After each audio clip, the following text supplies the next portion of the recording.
প্রিয় ভাইয়েরা, যে টপিকটি আমি চুজ করেছি আপনাদের জন্য আজকের এই কনভেনশনে বা কনফারেন্সে, সেটা হচ্ছে আমাদের প্রিয় নবী বিশ্বনবী মুহাম্মদ রাসূলুল্লাহ সাল্লাল্লাহু আলাইহি ওয়াসাল্লামের আচরণ কেমন ছিল।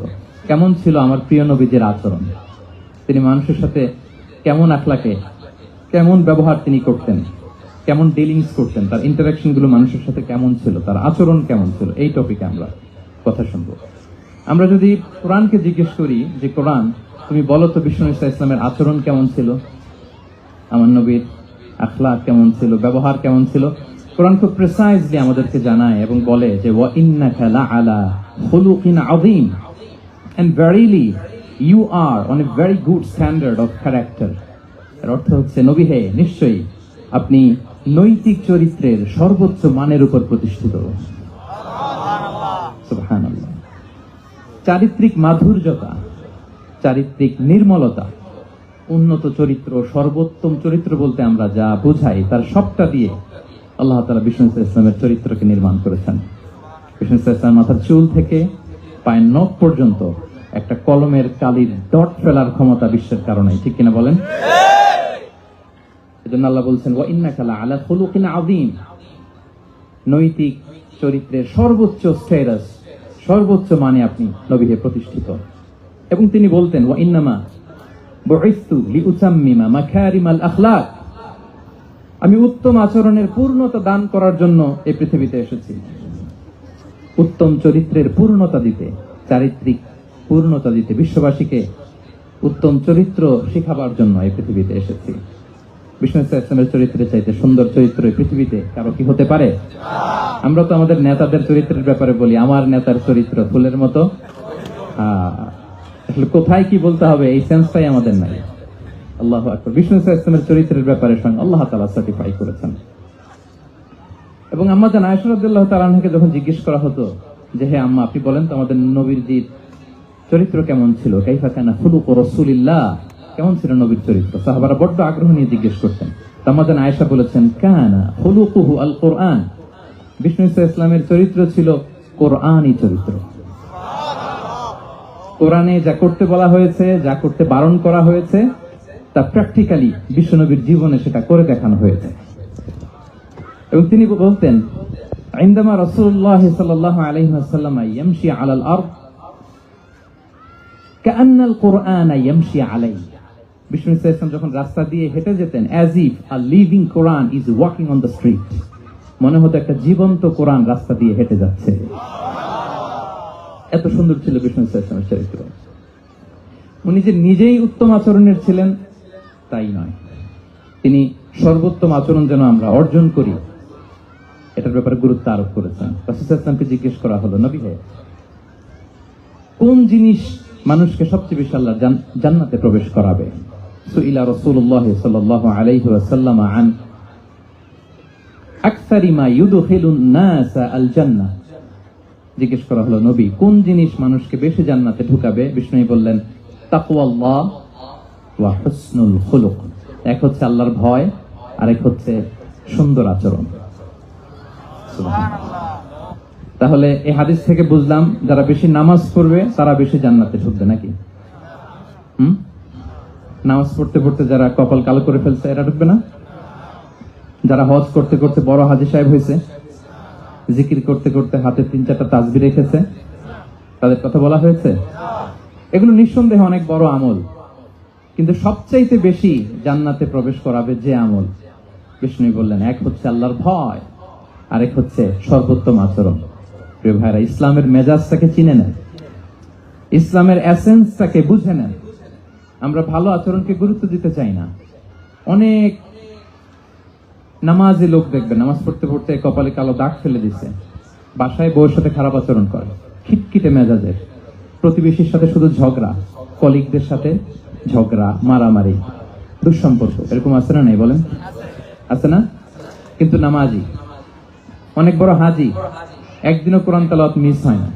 তো এত ইবাদত করেও সে ইসলামের আসল এসেন্সটাকে ধরতে পারেনি। বিষ্ণু বললেন সবচেয়ে বেশি জান্নাতে প্রবেশ করাবে যে দুটি আমল, একটি হচ্ছে তাকওয়াল্লাহ, আল্লাহর ভয়, আরেকটি হচ্ছে উত্তম আচরণ, সর্বোত্তম আচরণ।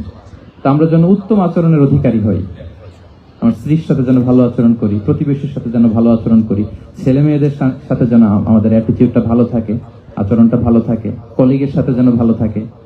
বিশ্বনবীর আচরণ যেমন ছিল তেমন আচরণ যেন আমরা গড়ে তুলতে পারি। আওয়াজ করে পড়ুন আমিন। সুনানে আবু দাউদের এক বর্ণনা বিষ্ণু ইসলাম বলেন, খুব চমৎকার একটি হাদিস, মনোযোগ দিয়ে শুনুন। তিনি বলেন, আনা যাঈমুন বিবাইতিন ফি রাবাদিল জান্নাতি লিমান তারাকাল মিরাআ ওয়া ইন কানা মুহিক্কান। আমি ওই ব্যক্তিকে জান্নাতের আঙ্গিনায় একটা ঘরের গ্যারান্টি দেই যে ব্যক্তি তর্ক করার সময় নিজে হক এটা জেনেও সে তর্ক থামিয়ে দেয়। অনেক সময় হয় না, অনেকে পায়ে পাড়া দিয়ে ঝগড়া করতে আসে, এরকম আছে না নাই? আপনি চুপচাপ দেখবেন একটা বাজে কমেন্টস করতেছে, আবার কমেন্টের নিচে কমেন্ট, আবার গালি, হ্যাঁ আছে না এরকম? বিষ্ণু বলেন নিজে হক এটা জানার পরেও আর যাতে তর্ক না বাড়ে, যে তর্ক থামিয়ে দেয় জান্নাতের আঙ্গিনায়, তাকে আমি একটা ঘরের গ্যারান্টি দেই। ওয়াবিবাইতিন ফি ওয়াসাতিল জান্নাতি লিমান তারাকাল কাযিবা ওয়া ইন কানা মাজিহান। আর ওই ব্যক্তিকে আমি জান্নাতের মাঝখানে একটা ঘরের গ্যারান্টি দেই যে ব্যক্তি কৌতুক করার সময়ও মিথ্যা পরিহার করে। করতেছে কৌতুক, ফান করতেছে আর কি, হি ইজ কিডিং, ফান করে, কৌতুক করে, কিন্তু কৌতুকের সময়ও সে মিথ্যা বলে না। এই স্বভাব যাদের, তাদেরকে আমি জান্নাতের মাঝ বরাবর একটা ঘরের গ্যারান্টি দেই। এরপর বিষ্ণু কি বলে দেখেন, তিনি বলেন ওয়াবিবাইতিন ফি আ'লাল জান্নাতি লিমান হাসানা খুলুকাহ। আর জান্নাতের একেবারে হাইস্ট পিক অফ প্যারাডাইস, জান্নাতের সর্বোচ্চ স্তরে আমি একটা ঘর বা একটা বাসভবনের গ্যারান্টি ওই ব্যক্তিকে দেই যে তার আচরণটা সুন্দর করেছে, যে সুন্দর আচরণের অধিকারী হয়েছে, তাকে জান্নাতের হাইস্ট পিকে আমি একটা বাসভবনের গ্যারান্টি দেই। তাহলে বলেন তো আমাদের আচরণটা সুন্দর করার দরকার আছে না নাই? এটা খুব ছোটখাটো একটা আমল, তাই না? কথা বলেন দক্ষিণ কোরিয়া প্রবাসী ভাইরা, আওয়াজ করে বলেন এটা কি ছোট আমল? দেখলে সালাম দিব, সুন্দরভাবে কথা বলবো, ভালো উইশ করব, হ্যাঁ, হিংসা জিঘাংসা অহংকার থেকে মুক্ত থাকবো, খিটখিটে মেজাজের হব না, অলওয়েজ স্মাইলিং ফেস থাকবে আমার, হৃদ্যতাপূর্ণ আচরণ। এই কাজটা কি ছোট আমল? আওয়াজ করে বলেন এই আমলটা কি ছোট না বড়? প্রিয় ভাইরা, বিষ্ণু ইসলাম সবার সাথে এরকম মাধুর্যতাপূর্ণ আচরণ করতেন, ছোট থেকে বড়, নারী থেকে পুরুষ, বন্ধু থেকে শত্রু, সবার সাথে সুন্দর আচরণ করতেন। এবং তার এই চমৎকার আচরণে মুগ্ধ হয়ে তার অনেক শত্রু মুহূর্তে তার বন্ধুতে পরিণত হয়েছে। তাহলে আসুন আমরা দেখি আমাদের প্রিয় নবীজির আচরণ কেমন ছিল। এটা ছিল ভূমিকা কথা, ইন্ট্রোডাক্টরি ডিসকাশন। এটা বুঝলে পুরো আলোচনা বুঝবেন। আলোচনার এই পর্যায়ে এসে আমি যতটুকু বললাম এটা সবার কাছে ক্লিয়ার না ভাইরা? প্রিয় নবীজির আচরণ কেমন ছিল এটা নিয়ে আমরা শুনবো। শুরুতেই আমরা দেখি যে শিশুদের সাথে বিষ্ণু ইসলাম কেমন আচরণ করতেন। এই যে এত বলার পরেও লুকিয়ে লুকিয়ে অনেকে মোবাইল বের করেন, আপনি যে ডিস্টার্ব করতেছেন আমাদের, মেহরবানি করে করবেন না, এদিকে তাকান। তাহলে শিশুদের সাথে পেয়ারা নবীজি কেমন আচরণ করতেন সেটা আমরা শুনবো। আমরা যদি থ্রু দ্য লেন্স অফ সিরা অথবা through the lens of Sunnah lens দিয়ে, আমরা তো এক একজন এক এক লেন্স লাগাই, তো দেখবেন যে সুন্দর একটা গ্লাস করলে যেটা যেই কালার ওইটা দেখা যায়, কিন্তু নীল গ্লাস করলে গোটা দুনিয়াটা, লাল গ্লাস লাগালে দুনিয়াটা। এই জন্য কোরআনের লেন্স দিয়ে আমরা বিশ্ব দেখি। কোন লেন্স দিয়ে বিশ্ব দেখবো? We see the world through the lens of Quran. আজকের আলোচনাটা আমরা করবো থ্রু দ্য লেন্স অফ সিরা, সিরাতের আলোকে, সুন্নাহর আলোকে দেখি বিষ্ণু ইসলাম শিশুদের সাথে তিনি কেমন আচরণ করতেন। বিষ্ণু ইসলামের কাছে যখন কোনো শিশু নিয়ে আসা হতো তিনি তাহনিক করতেন। হাদিসে এসেছে, সিরায় এসেছে। তাহনিক কি? খেজুর চিবিয়ে খেজুরের মিষ্টি রস লালা সহ বাচ্চার মুখে লাগিয়ে দিতেন। আলেমদের কাছে, অনেক আলেমদের কাছে আসে, আমার কাছে অনেক এসেছে বাচ্চাদেরকে নিয়ে, তো আমরা এই সুন্নাহর উপর আমল হিসেবে খেজুর চিবিয়ে এর রসটা মুখে ঢুকিয়ে দিয়েছি। বারাকা, বিষ্ণু ইসলামের বারাকা নেওয়ার জন্য আসতো ছোট্ট বাচ্চাদেরকে নিয়ে। মদিনায় যখন সাহাবারা হিজরত করলেন মক্কা থেকে, মুসলিমদের ঘরে সন্তান সন্ততি নাই, বাচ্চা কাচ্চা হয় না। ইহুদিরা টিটকারি করে, এই তো মুসলমানদের সন্তান নাই। সর্বপ্রথম যেই সন্তান হয়েছে তিনি হচ্ছেন আয়েশা রাদিয়াল্লাহু তাআলা আনহার বড় বোন আসমা বিনতে আবু বকরের ঘর উজাড় করে এক সন্তান এসেছে, পুত্র সন্তান, নাম হচ্ছে আব্দুল্লাহ। কি নাম? আব্দুল্লাহ ইবনে জুবাইর। তো আসমা আব্দুল্লাহকে কোলে নিয়ে বিষ্ণুনবীর কাছে আসলেন। বিষ্ণুনবী খেজুর চিবিয়ে ওনার লালা মিশ্রিত রস খেজুর সহ মুখে লাগিয়ে দিলেন। তা আসমা সবসময় গর্ব করে বলতেন যে আমার সন্তানের পাকস্থলীতে সর্বপ্রথম যেটা ঢুকেছে এটা হচ্ছে বিশ্বনবীর লালা মিশ্রিত খেজুরের রস। আল্লাহু আকবার। বাচ্চারা আসলে বিশ্বনবী তাহনিক করতেন এবং এটা ল্যাবরেটরিক্যালি প্রুভড, সায়েন্টিফিক্যালি প্রুভড যে বাচ্চার জন্মের পরে এরকম মিষ্টি দিলে, স্পেশালি ডেটস নির্যাস যদি দেয়া হয়, তাহলে এটা তার ইমিউন সিস্টেম বাড়ায়, রোগ প্রতিরোধ ক্ষমতা বাড়ায়, তার ব্লাড সার্কুলেশন বাড়ায়, রক্ত সঞ্চালন বাড়ায়। বিশ্বনবী এটা করতেন। অনেক মায়েরা বরকতের জন্য বিশ্বনবীর কোলে বাচ্চা দিতেন, অনেক বাচ্চা বিশ্বনবীর কোলেই পেশাব করেছে, হাদিস সাক্ষী। ওখান থেকে মাসালা এসেছে, মেয়ে বাচ্চা পেশাব করলে কিভাবে ক্লিন হবে, ছেলে বাচ্চা পেশাব করলে কিভাবে ক্লিন হবে। বিশ্বনবী কোলে নিয়েছেন, পেশাব করে দিছে ভরায়। আল্লাহু আকবার। বাচ্চাদের মাথায় তিনি হাত বুলিয়ে দিতেন। যেই বাচ্চার মাথায় বিশ্বনবী হাত বুলাতেন, ওই বাচ্চার মাথায় খুব বেশি বেশি চুল গজাতো। সুবহানাল্লাহ পড়বেন না? এক ভণ্ড, সেও ছিল নবী দাবিদার, মুসাইলামাতুল কাযযাব। সে নবীকে কপি করত, নবী যা যা করতো তাই করত। তো সেও তার এলাকায় অনেক বাচ্চাদের মাথায় হাত বুলাই দিতে শুরু করলো, যে মুহাম্মদ বাচ্চার মাথায় হাত বুলালে বাচ্চার মাথায় চুল বড় হয়, আমিও তাই করবো। সে বলতো আমিও নবী। সে বলতো নবু আনি শুনলি ওয়ানি শুনলাকি মোহাম্মদ, হে মোহাম্মদ, নবু তোমার অর্ধেক আমার অর্ধেক। কি মামুর বাড়ির আবদার দেখছেন? বলে আমারটা আমাকে বুঝিয়ে দাও। তো নবীকে কপি করতো। বিশ্বনবী কুয়ার মধ্যে লোনা পানির কুয়ায় থুতু ফেললে মুহূর্তে লোনা পানির কুয়া মিঠা পানির কুয়ায় পরিণত হতো। এই বদমাসটা যখন কপি করে থুতু মারছে ওদের এলাকার কুয়ায়, ওটা ছিল মিঠা পানি, ওটা মুহূর্তের মধ্যে লোনা পানির কুয়া হয়ে গেছে। তো বিশ্বনবীকে কপি করে সে তার এলাকার নবজাতক বাচ্চাদের মাথায় যখন হাত বুলিয়ে দিতে শুরু করলো, পরবর্তীতে দেখা গেল ওই বাচ্চাগুলো আজীবন ছিল টাক মাথা। চুল বাড়বে তো দূরের কথা, তাদের মাথায় চুলই ওঠে নাই। আল্লাহু আকবার। মুজিজাতুন নবী। বিষ্ণু মাথায় হাত বুলিয়ে দিতেন, বাচ্চাদেরকে চুমু খেতেন। আপনারা বাচ্চাদেরকে কোলে নেবেন, আদর করবেন, চুমু খাবেন, বিষ্ণুর সুন্নাহ এটা। বাচ্চাদের সালাম দিতেন। মাঝে মাঝে বাচ্চাদের সাথে মজা করতেন, তাদের সাথে খেলাধুলা করতেন। বাসায় সময় পেলে এটা করবেন, ছেলেমেয়েদেরকে নিয়ে খেলতে নেমে যাবেন। শুধু বাচ্চাদের সাথে ফান করতেন এমন না, ভুল দেখলে শুধরে দিতেন। এক ছোট্ট বাচ্চা কোলে বসে খাবারের প্লেট থেকে এখান থেকে ধরে ওখান থেকে ধরে, তাও বাঁ হাতে। বিষ্ণু বললেন, ইয়া গোলাম সাম্মিল্লাহ, বিসমিল্লাহ বলো। কুল বিয়ামিনিক, বাঁ হাতে নয় ডান হাতে খাও। ওয়া কুল মিম্মা ইয়ালিক, আর এদিক সেদিক থেকে নয়, তোমার সামনে যেটা আছে ওইটা খাও। সুবহানাল্লাহ। সূত্রে দিতেন। সাদাকার খেজুরের স্তূপ ছিল, যাকাতের খেজুর। হাসান রাদিয়াল্লাহু তাআলা আনহু, বিষ্ণু ইসলামের দৌহিত্র, ছোট্ট মানুষ, হাঁটতে হাঁটতে যে খেজুরের স্তূপের দিকে খেজুর নিয়ে খেলতেছেন, হঠাৎ একটা খেজুর খেতে আরম্ভ করলেন। বিষ্ণু বললেন, কেখ কেখ, থামো থামো, ওয়াক থু থু। আমরা যে বাংলা ওয়াক থু বলি, এটার আরবি হচ্ছে কেখ। এই নানা ভাই, রাখো রাখো রাখো। আলা তাআলাম ইন্না লা নাকুলুস সাদাকাহ, নানা ভাই তুমি জানো না আমরা হাশিমি খানদানের, আমরা সাদাকার মাল খেতে পারি না। আঙ্গুল ঢুকিয়ে মুখ থেকে খেজুর বের করে দিলেন। সুবহানাল্লাহ। এভাবে ছোট্ট বাচ্চাদের ভুলগুলো শুধরে দিতেন, কারেকশন করতেন। সুনানে নাসাইতে এসছে, কেন রাসূলুল্লাহ সাল্লাল্লাহু আলাইহি ওয়াসাল্লাম ইয়াজুরুল আনসার, তিনি যখন আনসারীদেরকে ভিজিট করতে যেতেন, ফায়ুসাল্লিমু আলা সিবিয়ানিহিম, আনসারী বাচ্চাদেরকে সালাম দিতেন। আপনারা বাচ্চাদের সালাম দেন তো নাকি? নাকি বাচ্চাদের সালামের জন্য বসে থাকেন? অনেকে মনে করে যে আমি মুরব্বী হাজী সাহেব, 80 বছর বয়স, আমি তো শুধু সালাম পাবো, আমি দিব কেন? এরকম একটা ভুল ধারণা আছে না? সালাম শুধু ছোটরা দিবে, ব্যাপারটা কি এমন না? ছোটরা বড়দের দিবে, বড়রা ছোটদের দিবে, সবাই সবাইকে দিব, ঠিক কিনা বলেন? ইনশাআল্লাহ বলেন সবাই। ওয়ায়ামসাহু বিরুসিহিম, বাচ্চাদের মাথায় হাত বুলিয়ে দিতেন। ওয়াদউ লাহুম, তাদের জন্য দোয়া করতেন।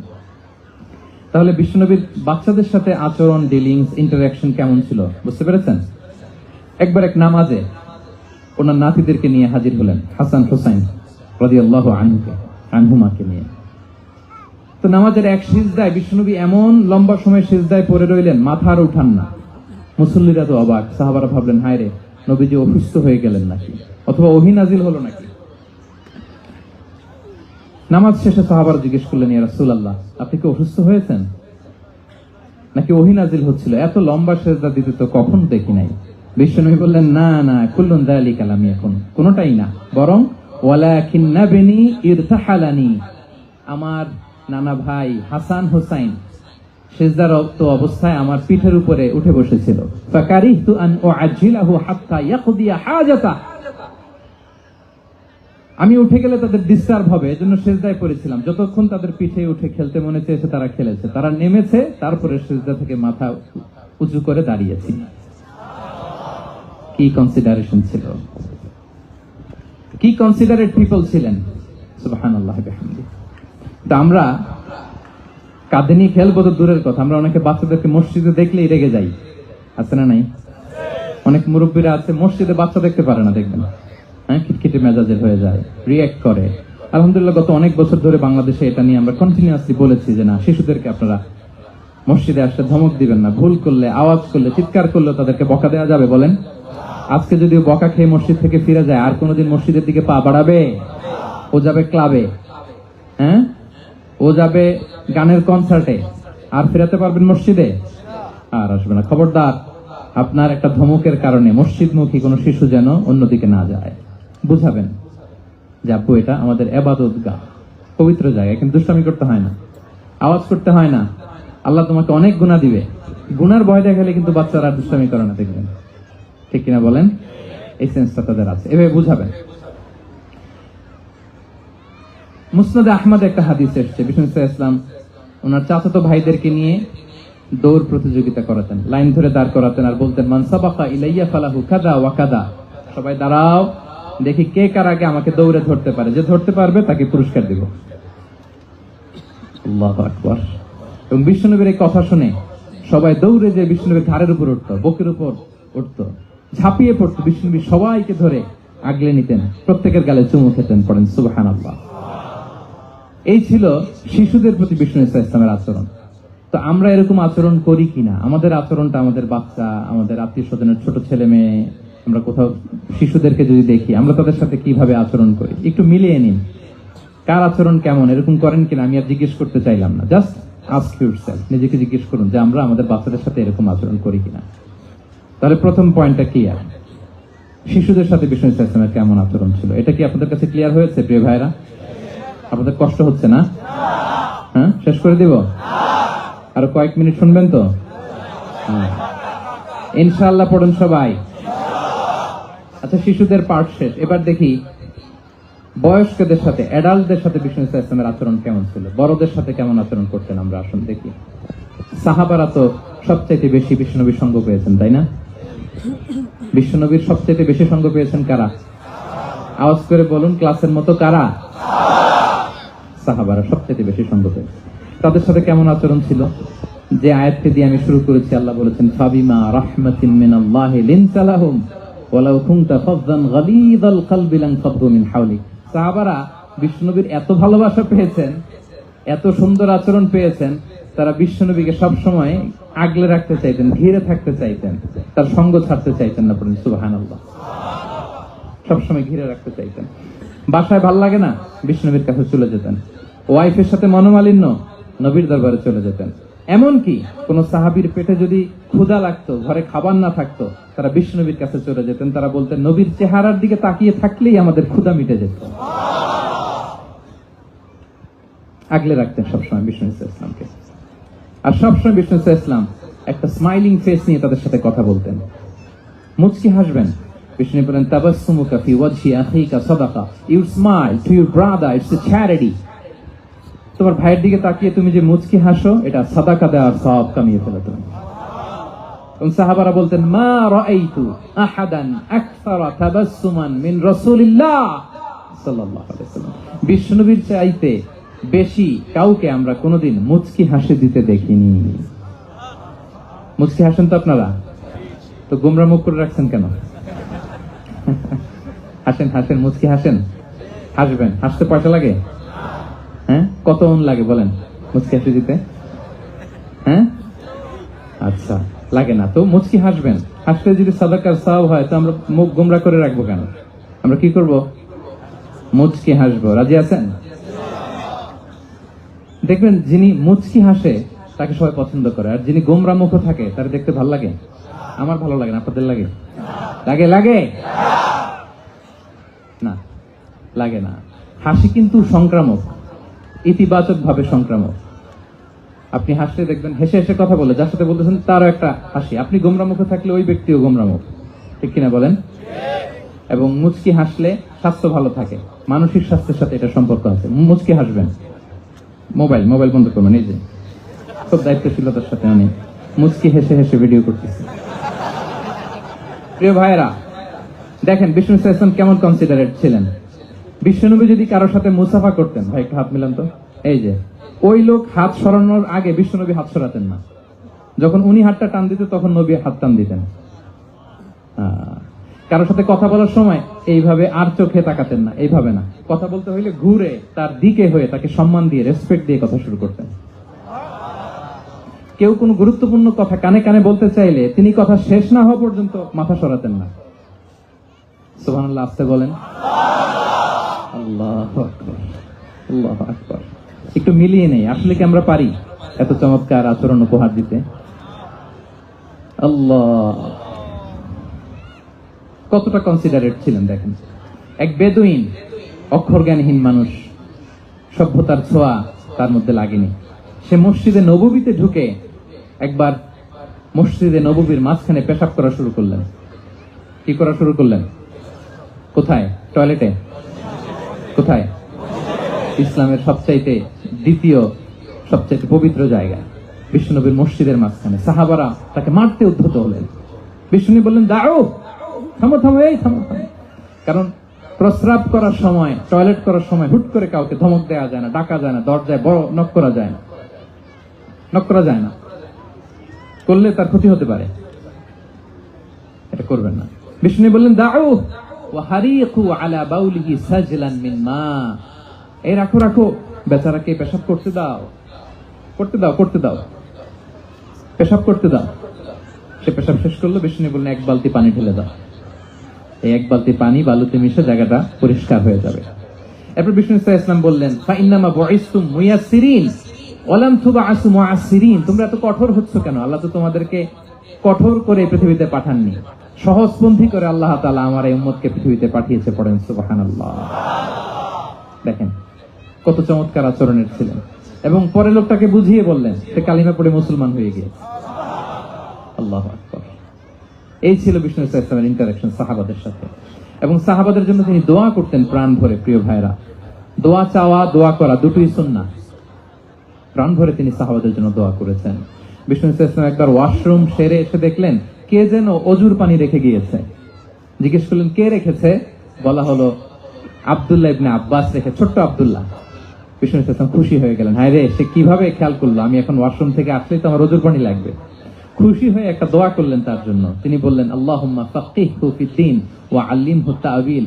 মানে হে আল্লাহ, আপনি তাকে দ্বীনের জ্ঞান দেন এবং কোরআনের ব্যাখ্যা তার শিক্ষা দেন। বিশ্বনবীর এই দোয়া এমন ভাবে কবুল হয়েছে, এই আব্দুল্লাহ ইবনে আব্বাস যত মুফাসসির পৃথিবীতে আসবে সকল মুফাসসিরদের সম্রাট হিসেবে আল্লাহ তাকে কবুল করেছেন। বিশ্বনবীর দোয়া তারা পেয়েছেন। উম্মে সুলাইম রাদিয়াল্লাহু তাআলা আনহা, আনাস রাদিয়াল্লাহু তাআলা আনহুকে নিয়ে আসলেন। বললেন, নবী হে, আপনি এসেছেন, আমরা যে এত খুশি মদিনাবাসী, সবাই দেখে আপনার হাতে কিছু না কিছু হাদিয়া দেয়, আমি কি দিব? কিছু দেয়ার নাই। আমি গরিব মানুষ, আমি আমার নার ছেঁড়া ধন, কলিজার টুকরা আনাস, আমার শিশু সন্তানটারাই আপনারে হাদিয়া দিয়ে দিলাম। খোয়াই দিমুকা আনাস। নবী হে, সে আপনার ছোট্ট খাদেম হবে, আপনার কাজ করে দিবে। উদু আল্লাহ আলাহ, আপনি তার জন্য একটু দোয়া করেন। বিষ্ণু দোয়া করলেন। কি দোয়া করলেন? আল্লাহুম্মা আকফির মালাহু ওয়া ওয়ালাদা। আল্লাহ আনাসের সম্পদও বাড়ায় দাও, ওয়া ওয়ালাদা, তার সন্তানও বাড়ায় দাও।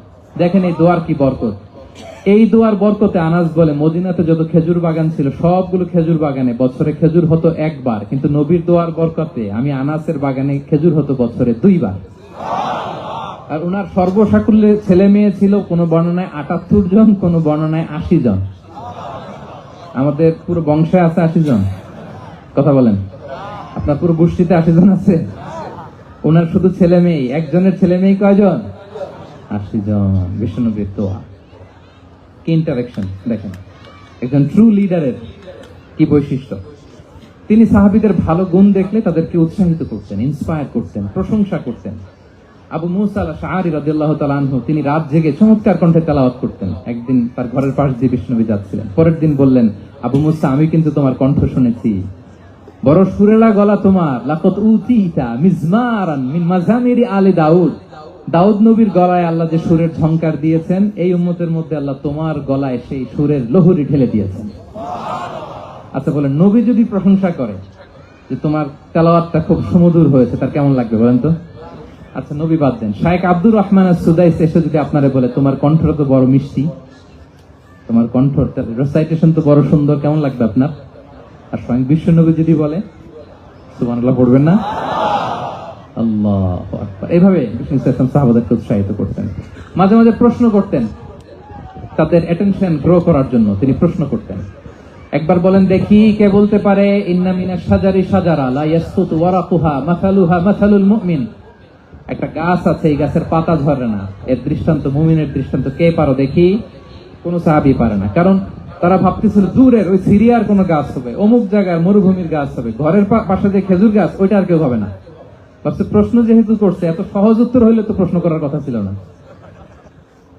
তারা এইটা বলে ওইটা বলে, ক্যাকটাস গুলমলতা ওই গাছ, নবী বলে না, ইন্নাহা আন-নাখলা, এটা খেজুর গাছ। কি গাছ?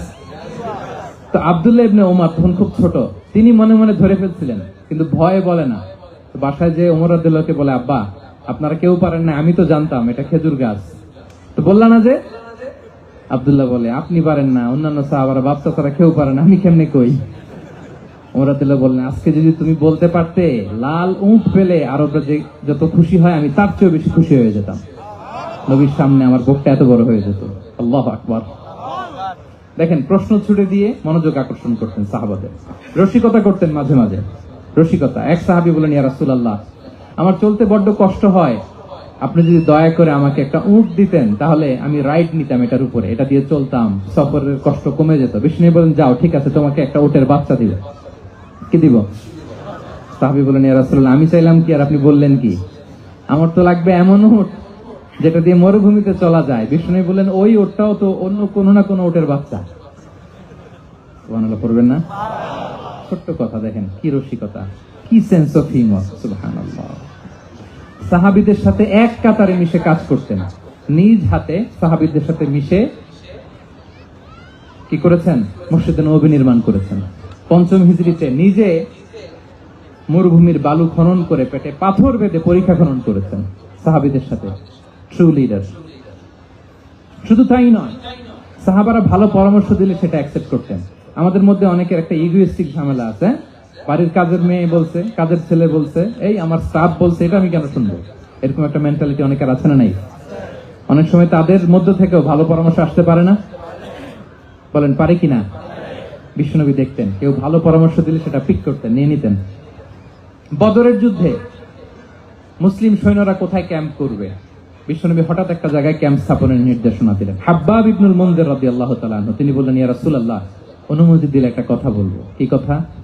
এই যে আপনি ক্যাম্প স্থাপন করলেন এখানে, এটা কি আল্লাহর আদেশে না আপনার ইচ্ছায়?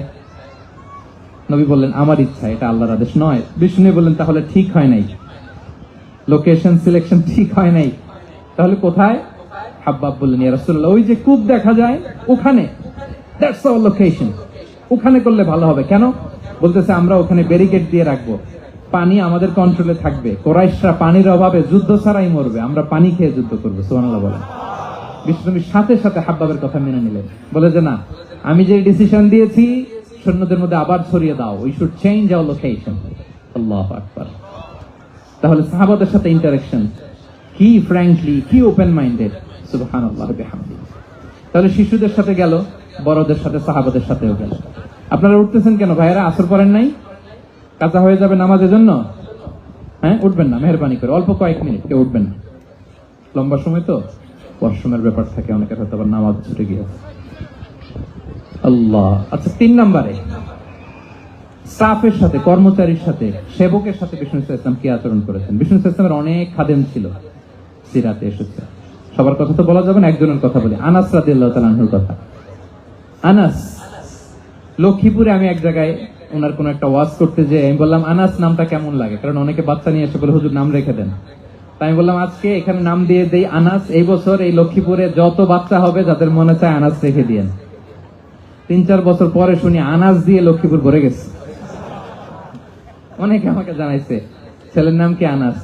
তো বলে যে, ওই যে হুজুর আপনি 19 সালে আমাদের লক্ষ্মীপুরে এসে বলছিলেন, ওই কথা থেকে আমরা, পেটে ছিল বাচ্চা, আমরা নিয়ত করে ফেলছি আনাস রাখবো। আনাস নামটা অনেক সুন্দর না? সাহাবাদের নামগুলো চুজ করে করে ছেলেদের নাম রাখবেন। উনি ছিলেন বিষ্ণু ইসলামের খাদেম। কোনদিন তিনি কোন ওনার স্টাফকে, সেবককে, খাদেমকে মারধর করেন নাই, কোনদিন না। আমরা তো পান থেকে চুন খসলে আল্লাহ, বাংলাদেশে ওই যে লোহার খুন্তি গরম করে কাজের মেয়ের পিঠে শাখা দেওয়া হয়, এরকম আছে না নাই? ডাকাত বলেন, মানবাধিকার কর্মী, আবার নারী আন্দোলনের বড় নেত্রী, কিন্তু ঘরের ভেতরে দেখা যায় তার আসল চরিত্র। কারো আসল চরিত্র যদি জানতে চান, কয়েকটা জায়গায় নক করলে জানা যায়। এক হচ্ছে তার বউ, তার ব্যাপারে কি বলে, তার স্ত্রী। এরপর তার ড্রাইভার কি বলে, তার ঘরের কাজের মহিলাটা কি বলে। এদের কাছে নক করলেই আপনি বড় সাহেবের আসল তথ্য পেয়ে যাবেন। কথা বুঝতে পেরেছেন? আনাস রাদিয়াল্লাহু তাআলা আনহু বলেন, খাদিমতুন নবিয়্যা 10 সিনিন ফামা ক্বালা লি উফ ফামা ক্বালা লি লিমা সানা'তা ওয়ালা লিমা লা সানা'তা।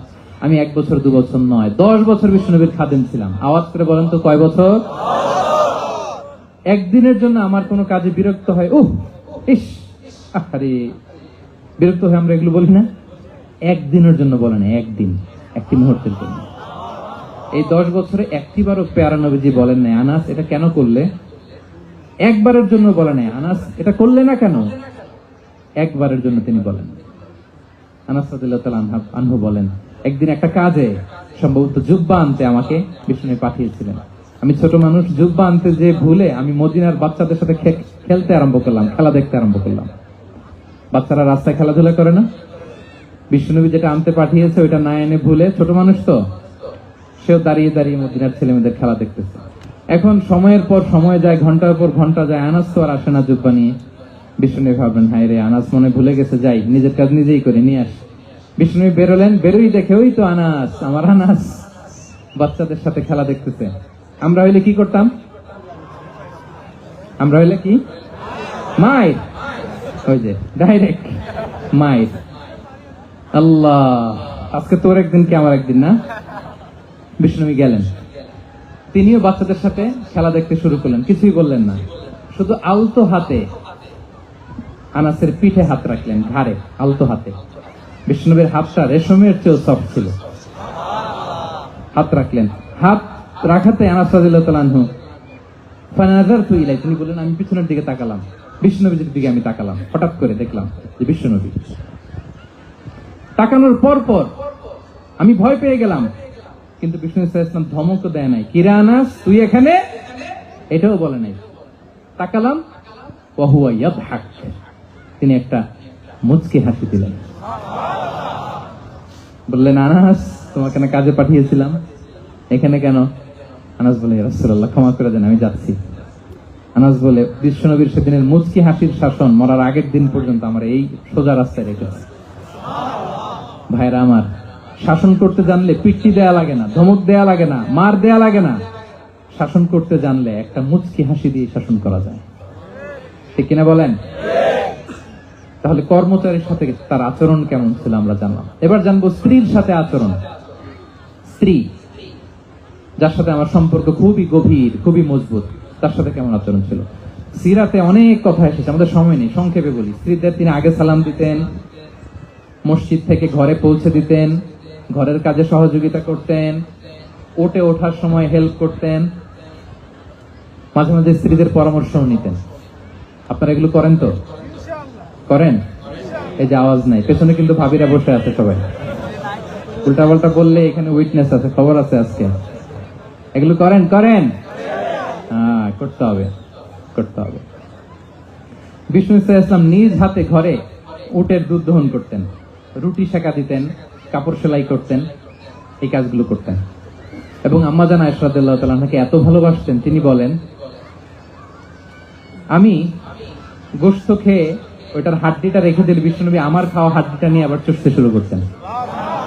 আমি গ্লাসের যেখান দিয়ে পানি খেতাম, পেয়ালার খুঁজে খুঁজে বিশ্বনবী ওই জায়গায় ঠোঁট লাগিয়ে পানি খেতেন। মাইমুনা রাদিয়াল্লাহু তাআলা আনহা বলেন যে আমি আর বিশ্বনবী এক বালতি থেকে মগ দিয়ে পানি নিয়ে দুজনে গোসল করেছি। সুবহানাল্লাহ, একটু আসতে বলেন। আল্লাহু আকবার, কি চমৎকার আচরণ। এবং স্ত্রীদের নিয়ে তিনি সফর করতে বেরোতেন। একবার রাত্রিবেলা বিষ্ণু সাল্লাল্লাহু আলাইহি ওয়াসাল্লাম এবং আম্মা জান আয়েশা রাদিয়াল্লাহু তাআলা আনহা বিষ্ণু বলেন চলো তোমরা একটু দৌড় দেই, এক্সারসাইজ হয়ে যাবে। দুইজনে দৌড় দিলেন। তখন আমাদের আয়েশা রাদিয়াল্লাহু তাআলা একটু স্লিম ছিলেন, তো দৌড়ে বিশ্বনবী পিছে পড়ে গেলেন, আমাদের আয়েশা ফার্স্ট হয়ে গেলেন, আগে চলে গেলেন। বড্ড খুশি, উনি বিশ্বনবীকে হারিয়েছেন। আবার অনেক বছর পরে, তখন সময়ের ব্যবধানে আমাদের আয়েশা একটু হেলদি হয়ে গিয়েছেন, আগের মতো আর চিকন নেই। আবার বিশ্বনবী কোনো এক রাতে বললেন, আয়েশা চলো আজকেও একটু এক্সারসাইজ করি, দৌড় দেই। দুজন মিলে দৌড় দিলেন।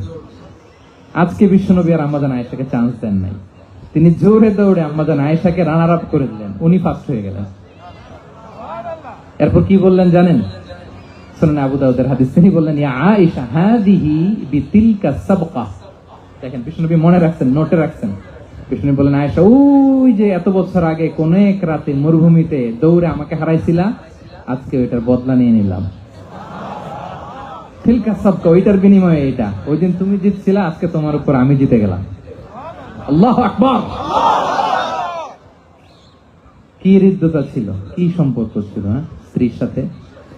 তাই বলে মনে করবেন না যে কোনো মনোমালিন্য হতো না, হতো। মানবিক যে ব্যাপারগুলো, মাঝে মাঝে একটু ছোটখাটো মিষ্টি ঝগড়া, একটু মনোমালিন্য, এটাও হতো। এবং বিশ্বনবী এটাও টের পেতেন। তিনি বলতেন, আয়েশা ইন্নী লা আ'লামু ইযা কুনতি আলাইয়া গাদবা ওয়া ইযা কুনতি আলাইয়া রাদিয়া। আয়েশা, কখন তুমি আমার উপর রেগে থাকো আর কখন খুশি থাকো, সবটাই কিন্তু আমি টের পাই। আমাদের আয়েশা অবাক হলেন, কি করে টের পান? বিষ্ণু বলেন, যখন তুমি আমার উপর খুশি থাকো তখন দোয়ার সময় বলো লা ওয়া রাব্বি মুহাম্মদ, তুমি বলো হে মুহাম্মদের রব আল্লাহ, মদিনার উপর রহম করেন, আমাদেরকে ক্ষমা করেন। হে মুহাম্মদের রব, আমাদের ক্ষমা করেন, এইভাবে দোয়া করো। আর যখন তুমি রেগে থাকো তখন আমার নামটা মুখ দিয়ে নিতে চাও না,